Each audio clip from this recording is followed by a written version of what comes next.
India மற்றும் இலங்கை அணிகளுக்கு எதிரான 2 டெஸ்ட் போட்டிகள் கொண்ட தொடர் தொடங்கிவிட்டது. சமீபத்தில்தான் ஜிம்பாப்வே அணிக்கு எதிரான தொடரை இந்திய அணி முடித்திருந்தது. அந்த தொடரை பொறுத்தவரையில் 3 T20 போட்டிகளில் விளையாடிய இந்திய அணி 3 போட்டிகளிலும் வெற்றி பெற்று அந்த ஜிம்பாப்வே தொடரை முழுமையாக கைப்பற்றியிருந்தது.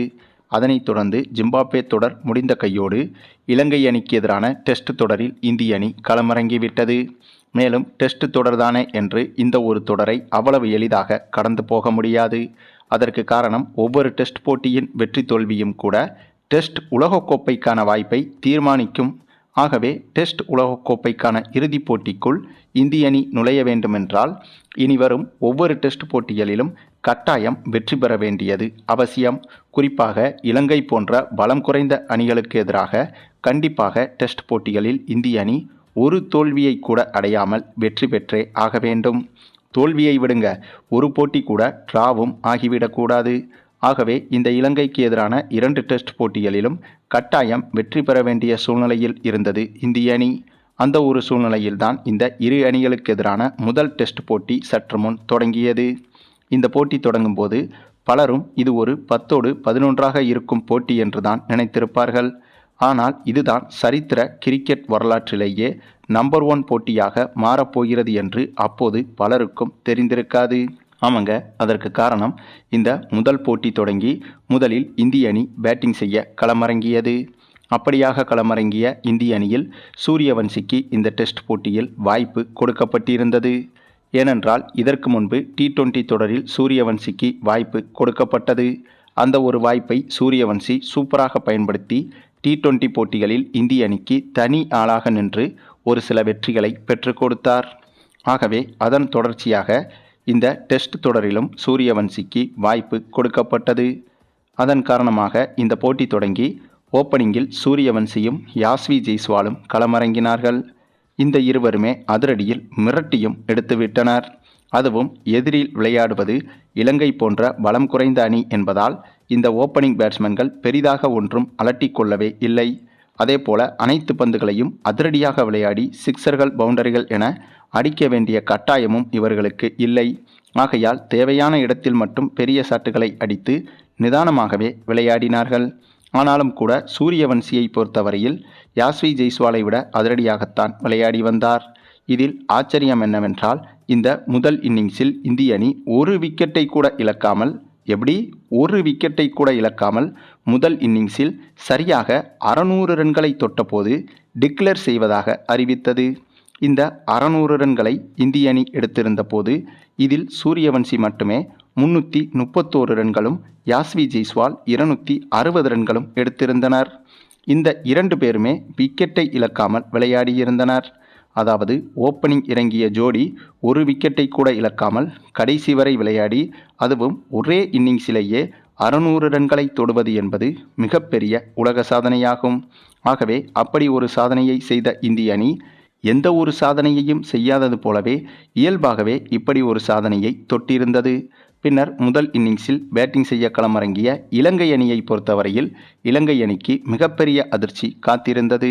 அதற்கு காரணம் இந்த போட்டியில் முதல் இன்னிங்ஸிலேயே இலங்கை அணி வெறும் 98 ரன்களில் அனைத்து விக்கெட்டுகளையும் இழந்து ஆல் அவுட்டும் ஆகிவிட்டது. அந்தளவுக்கு இந்திய அணியின் பந்து வீச்சும் இந்த போட்டியில் சிறப்பாக இருந்தது. பேட்டிங்கில் எந்தளவுக்கு இந்திய அணி இந்த போட்டியில் சிறப்பாக விளையாடியதோ அதைவிட ஒருபடி மேலே சென்று பந்து வீச்சில் மிகவும் சிறப்பாக செயல்பட்டது. பொதுவாகவே டெஸ்ட் போட்டிகளில் பந்து வீசுவதுதான் கொஞ்சம் சவாலான விஷயம். எதிரணியின் விக்கெட்டுகளை சீக்கிரமாக வீழ்த்துவதை பொறுத்துதான் டெஸ்ட் போட்டியில் ஒரு அணியின் வெற்றி என்பது உறுதியாகும். ஆகவே அந்த ஒரு பார்வையில் பார்த்தால் இந்த போட்டியில் பேட்டிங்கை விட முதல் இன்னிங்ஸ் முடியும் போது இந்திய அணியின் பந்து வீச்சு தான் முதன்மையாக இருந்தது. பின்னர் ஃபாலோ ஆனை தவிர்க்காத இலங்கை அணியை மீண்டும் 2வது இன்னிங்ஸில் தொடர்ந்து பேட்டிங் செய்ய இந்திய அணி பரிந்துரைக்கும் என்று நினைத்த போது சம்பந்தமே இல்லாமல் மீண்டும் இந்திய அணியே 2வது இன்னிங்ஸிலும் பேட்டிங் செய்ய களமிறங்கியது. இதுதான் பலருக்கும் ஆச்சரியமாக இருந்தது. ஏனென்றால் முதல் இன்னிங்ஸிலேயே கிட்டத்தட்ட 502 ரன்கள் பின்தங்கிய இலங்கை அணியை மீண்டும் பேட்டிங் செய்ய வைத்து விரைவாக ஆல் அவுட் செய்துவிட்டு இந்திய அணி இந்த போட்டியில் இன்னிங்ஸ் வெற்றியை கூட பெற்றிருக்க முடியும். ஆனால் அதை செய்யாமல் மீண்டும் இந்திய அணி பேட்டிங் செய்ய களமிறங்கிய போது பலருக்கும் இது அதிர்ச்சியாக இருந்தது. அதே சமயம் இந்த முறையும் ஓப்பனிங்கில் அதே பேட்ஸ்மேன்களான சூரியவன்சியும் யாஸ்வி ஜெய்ஸ்வாலும் தான் இறங்கினார்கள். இதுதான் கூடுதல் ஆச்சரியமாக இருந்தது. ஏனென்றால் இது ஒரு வார்ம் அப் மேட்சாக நடைபெறுவதால் இந்த முறை வேறு ஒரு பேட்ஸ்மேன்களுக்கு வாய்ப்பு கிடைக்கும் என்று எதிர்பார்க்கப்பட்டது. ஆனால் அப்படி ஏதும் செய்யாமல் மீண்டும் இவர்களையே இந்திய அணி பேட்டிங் செய்ய ஓப்பனிங் அனுப்பியது. அப்போதுதான் அந்த உலகமகா அதிசயமும் நிகழ்ந்தது. ஆமாங்க, சொல்லி வைத்தது போல முதல் இன்னிங்ஸில் எப்படி இந்த இருவரும் பேட்டிங் செய்தார்களோ அதே போல இந்த இரண்டாவது இன்னிங்ஸிலும் ஒரு விக்கெட்டை கூட இழக்காமல் சாதாரணமாகவே பேட்டிங் செய்தனர். இந்த முறை சூரியவன்சி கொஞ்சம் நிதானமாக விளையாட யாஸ்வி ஜெய்ஸ்வால் அதிரடியை கையில் எடுத்தார். இது பார்ப்பதற்கு புதுமையாகத்தான் இருந்தது. ஏனென்றால் சூரியவன்சி களத்தில் இருக்கும்போது சூரியவன்சி மட்டுமே தான் அதிரடியாக விளையாடுவார். ஆனால் இந்த முறை சூரியவன்சி நிதானமாக விளையாட அதே சமயம் யாஸ்வி ஜெய்ஸ்வால் அதிரடியில் பின்னி பெடலெடுத்து விட்டார். ஒரு ஓவரில் குறைந்தபட்சம் 2 சிக்சர்கள் 2 பவுண்டரிகள் என விளாசி தள்ளினார்கள் இந்த இருவரும். இதன் காரணமாக இந்த இரண்டாவது இன்னிங்ஸிலும் சொல்லி வைத்தது போல இந்திய அணி ஒரு விக்கெட்டை கூட இழக்காமல் ஒரு விக்கெட்டை கூட மீண்டும் இழக்காமல் 500 ரன்களை இந்திய அணி எடுத்திருந்தது. அந்த சமயம் இந்திய அணி மீண்டும் டிக்ளேர் செய்யும் என்று எதிர்பார்த்த போது 500 ரன்களையும் தாண்டியும் வேண்டுமென்றே பேட்டிங்கை தொடர்ந்தது இந்திய அணி. இதை பார்த்து கொண்டிருந்த ரசிகர்களுக்கும் வர்ணனையாளர்களுக்கும் கூட இது புரியாத புதிராகவே இருந்தது. அதன் பிறகு சரியாக 500 ரன்களை தாண்டி 522 ரன்களை எடுத்திருந்த போது இந்திய அணி டிக்ளேர் செய்வதாக அறிவித்தது. அப்போதுதான் பலருக்கும் புரிந்தது இந்திய அணி நம்பர் 1 உலக சாதனைக்காக மட்டுமே இந்த போட்டியை இப்போது விளையாடி வந்தது என்று. ஏனென்றால் இதற்கு முன்பு சர்வதேச கிரிக்கெட்டில் 2 இன்னிங்ஸிலும் சேர்த்து ஒரு அணி அதிகபட்சமாக எடுத்த ரன்கள் என்பது 1121 ரன்களாகும். ஆகவே அந்த ஒரு சாதனையை முறியடிக்கவே இந்த போட்டியில் சரியாக முதல் இன்னிங்ஸில் 600 ரன்களும் இரண்டாவது இன்னிங்ஸில் 522 ரன்களும் எடுத்து சரியாக 1122 ரன்களை தொட்டு இந்திய அணி நம்பர் 1 உலக சாதனையை பதிவு செய்தது. அதுவும் 2 இன்னிங்ஸிலும் சேர்த்து இந்திய அணி ஒரு விக்கெட்டையும் கூட இழக்கவில்லை என்பதுதான் இந்த போட்டியில் நம்ப முடியாத அந்த ஒரு அதிசய சாதனையாக இருந்தது. அதுவும் இப்படி ஒரு கத்துக்குட்டி அணி இந்திய அணிக்கு எதிராக சிக்கும்போது இதை வைத்து உலக சாதனையை செய்துவிடலாம் என்று இந்திய அணி நினைத்திருக்கலாம். ஆனால் ஒரு விக்கெட்டை கூட இழக்காமல் அனுபவம் குறைந்த சூரியவன்சியை வைத்துக்கொண்டு இப்படி ஒரு சாதனையை செய்ததுதான் இந்திய அணிக்கு மிகப்பெரிய பெருமையாகவும் மாறியது.